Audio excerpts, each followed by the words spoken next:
जगदेक बंधु हे शांतिदांत भगवन करुणैक सिंधु। हे मुक्तिदायक यतीन्द्र शिरोमणेः मामद्य पालय निजं शरणागतं। नमो नमो गुरुदेव को, नमो कबीर सकृपाल, नमो संत शरणागति सकल पाप भंजन। सतगुरु को कीजे बंदगी कोटि कोटि प्रणाम। कीर्तन जाने भृंग को गुरु कर ले आप समान।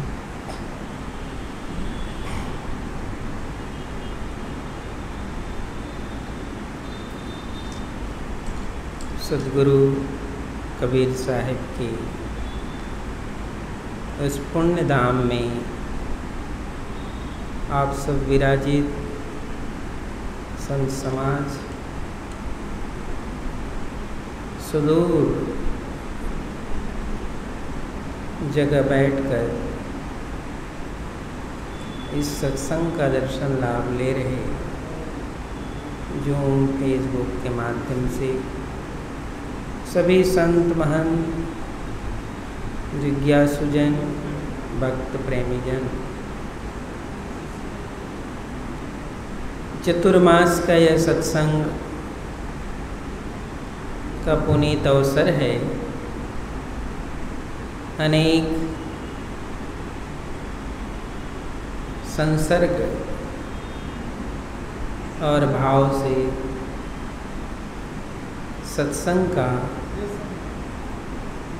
पल उपलब्ध होता है और जब मन में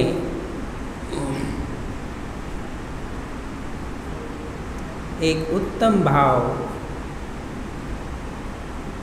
का प्रभाव पड़ता है तो थोड़ा सा समय हम कुछ चिंतन में, जिसको आत्मचिंतन कह सकते हैं, आध्यात्म चिंतन कह सकते हैं, इसके प्रति प्रीति होती है, अनुराग होता है और इस प्रीति और अनुराग का फल होता है कि हम उतना समय शांत चित्त होकर बाहर के जितने भी संबंध है उन संबंधों को विराम देकर इस धारा में प्रवेश करते हैं, जिसे गुरुवचन, सत्संग, भजन के नाम से संबोधन किया जाता है। क्योंकि भक्ति, सत्संग एक तो ये सौभाग्य से प्राप्त होता है और इसके लिए संसार में जो त्याग करना पड़ता है, वैसे तो कहा जाता है कि हर चीज़ को उपलब्ध करने के लिए, हर चीज़ को प्राप्त करने के लिए त्याग और श्रम करना पड़ता है। लेकिन हर चीज़ के त्याग और श्रम का जो संबंध है, उन सब का संबंध मन से है, इंद्रिय से है, कामना से। लेकिन उस मन को, उस इंद्रिय को, उस कामना को वहाँ से अलग कर, हटाकर कोई ये भजन सत्संग में, साधन सुमरन में या गुरु के वचनों को सुनने में लगा सके, ये कोई सौभाग्यशाली, संस्कारवान, लगनशील, प्रीति वाला, ये इस लक्षण से जो युक्त है उनके लिए संभव होता है। क्योंकि मन का स्वभाव इतना विचित्र है कि तत्क्षण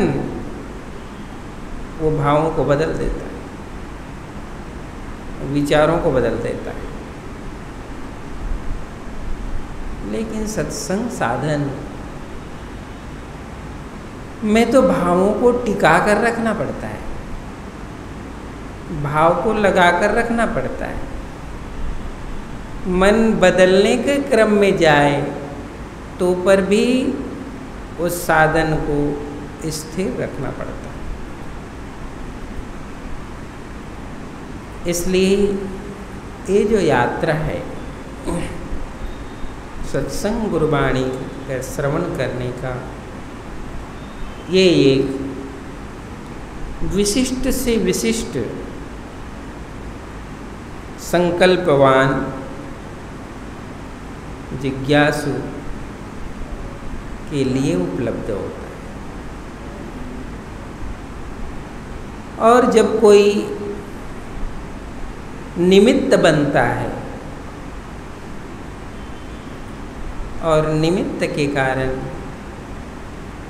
हम उस पथ पर चलते हैं, उस मार्ग का अनुसरण करते हैं, तो प्रारंभ में वह निमित्त हो सकता है एक मात्र निमित्त होगा, लेकिन बाद में उस साधक के लिए, उस जिज्ञासु के लिए वह जो निमित्त है वह आगे चलकर उसकी साधना का प्रबल और श्रेष्ठ और सहायक साधना बन जाती है। तो ये जो सद्गुरु के वचन को सुनने का जो थोड़ा सा अवसर मिलता है, ये भी हमारी प्रीति, प्रेम, लगन और भाव का फल है, प्रताप। सद्गुरु कबीर साहिब धर्मदास साहिब को ये वार्ता सुनाते हैं और धर्मदास साहिब को ये वार्ता सुनाते समय साहिब कहते हैं कि हे धर्मदास, देखो एक जीव को मैं सतलोक का संदेश देने के लिए, सत्पुरुष के मुकाम बताने के लिए, अजर अमर मुकाम बनाने के लिए कितने रूपों में आया, कितने स्वरूपों को धारण किया।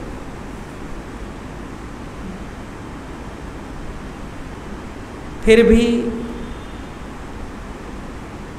वे जीव किस प्रकार मेरी उपस्थिति को, मेरे वचन को, मेरे उपदेश को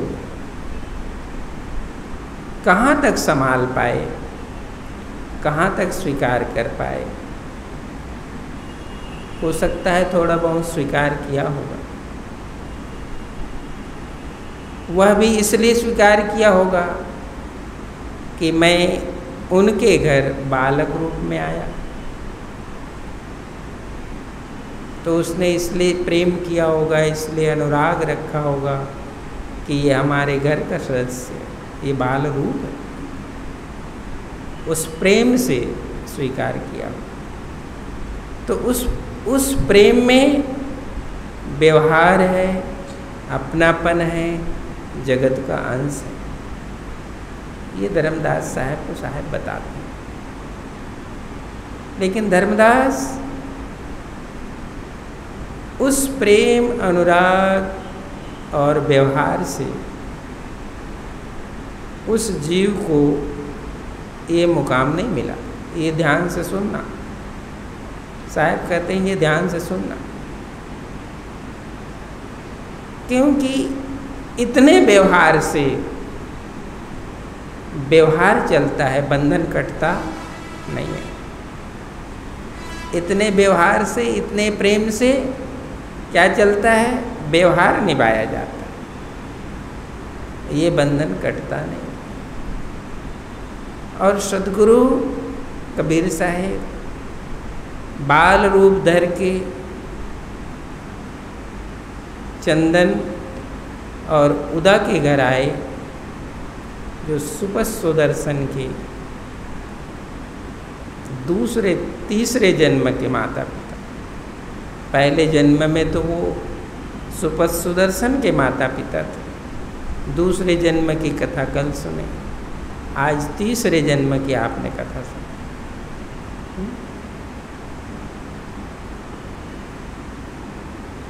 इतने काल साहेब का उन्हें दर्शन मिला, साहेब के वाणी वचन उपदेश मिले, लेकिन संसार और इसकी विभूति का इतना प्रभाव था कि जिस भेद को साहेब देने के लिए आए वो पकड़ नहीं पाए,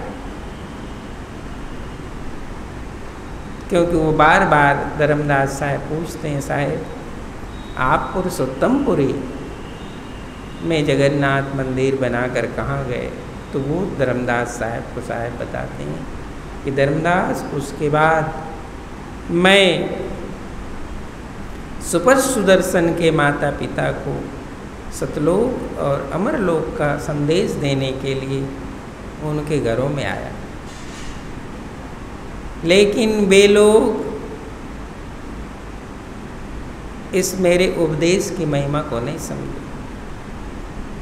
मैं उन्हें ये बताया, ये उपदेश दिया कि ये संसार काल है राजा, यहाँ मुक्ति का ठिकाना नहीं। जो जीव अमरलोक को नहीं प्राप्त करता, उससे लगन नहीं लगाता, सत्य से जिसकी लगन नहीं लगती, वे हंस उस लोक को नहीं जाते। ये मैं उनको समझाता, बताता, लेकिन ये उनके अंतःकरण में ये ज्ञान प्रवेश नहीं होता, और ज्ञान प्रवेश नहीं होने के कारण वो इसी संसार में फिर से जन्म लेते थे, फिर से मानव तन में आ जाते थे। फिर साहब कहते हैं, हे धर्मदास, उसके बाद उनका फिर से जन्म काशी में होता है, सुदर्शन के माता पिता का। वो नीरू और नीमा के नाम से होता है।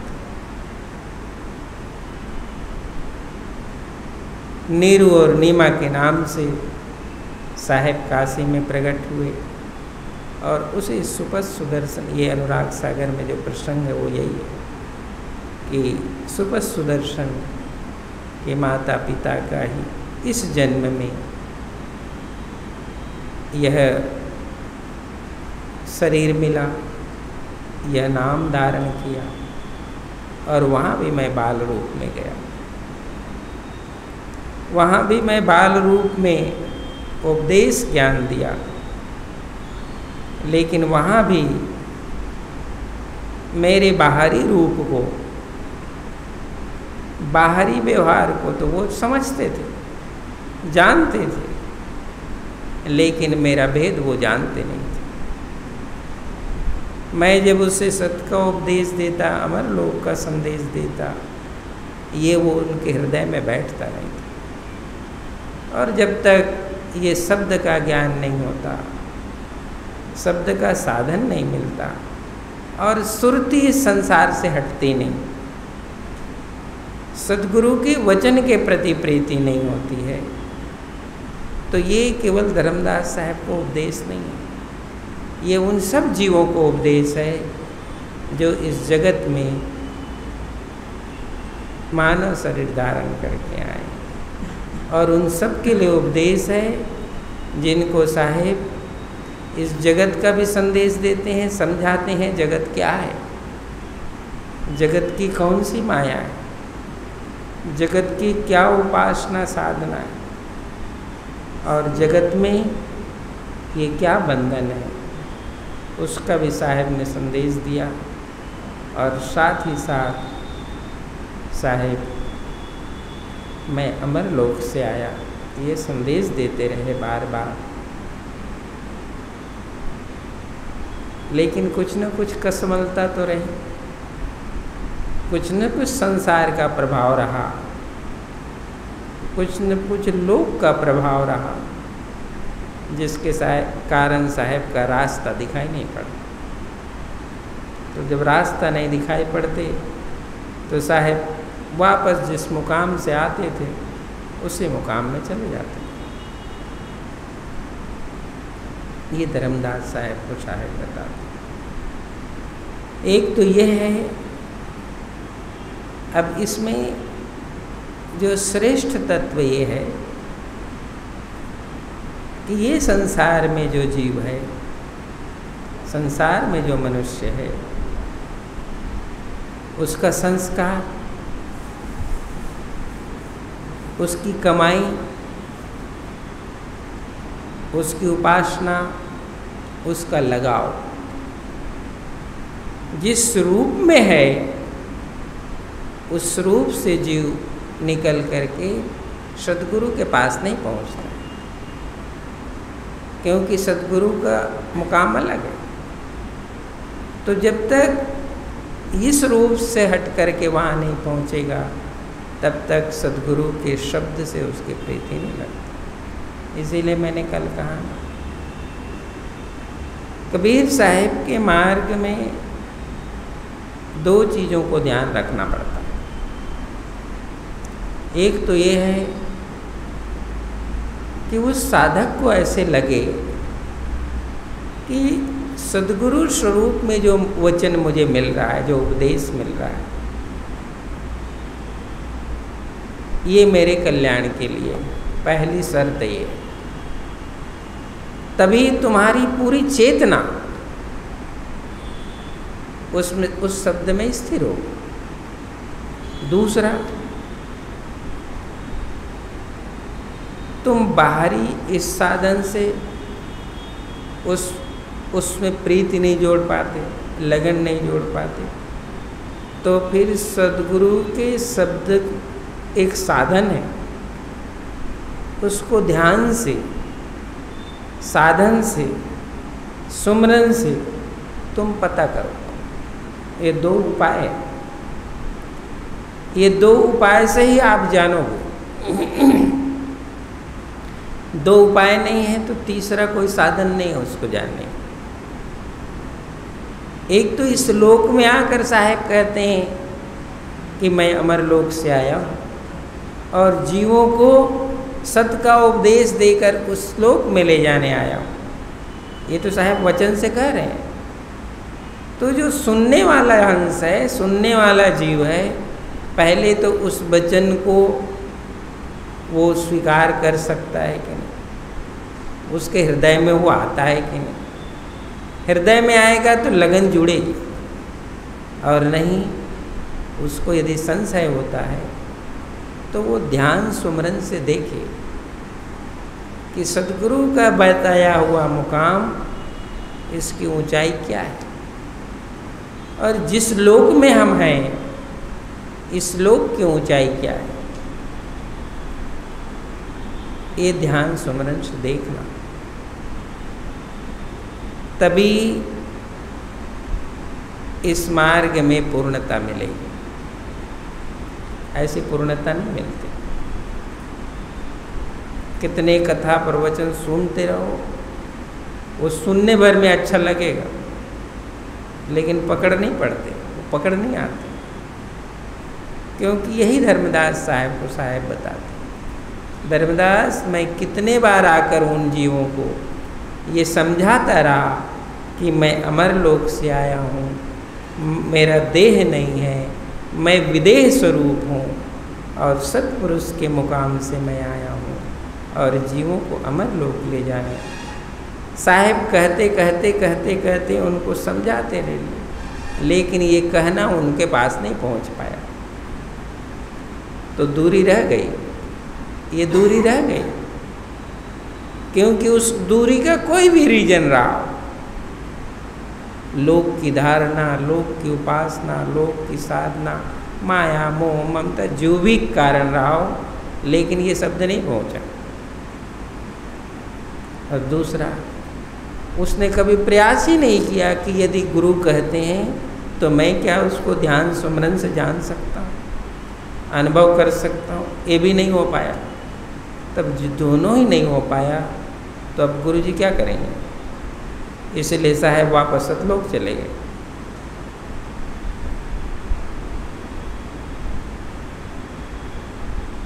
मैं खींचो सतलोक को, ये जीव नरक में जा। साहब कहते हैं मैं तो इसको सतलोक ले जाने का उपदेश देता हूँ, लेकिन जीव वहीं रहना चाहता है जहाँ वो संसार है।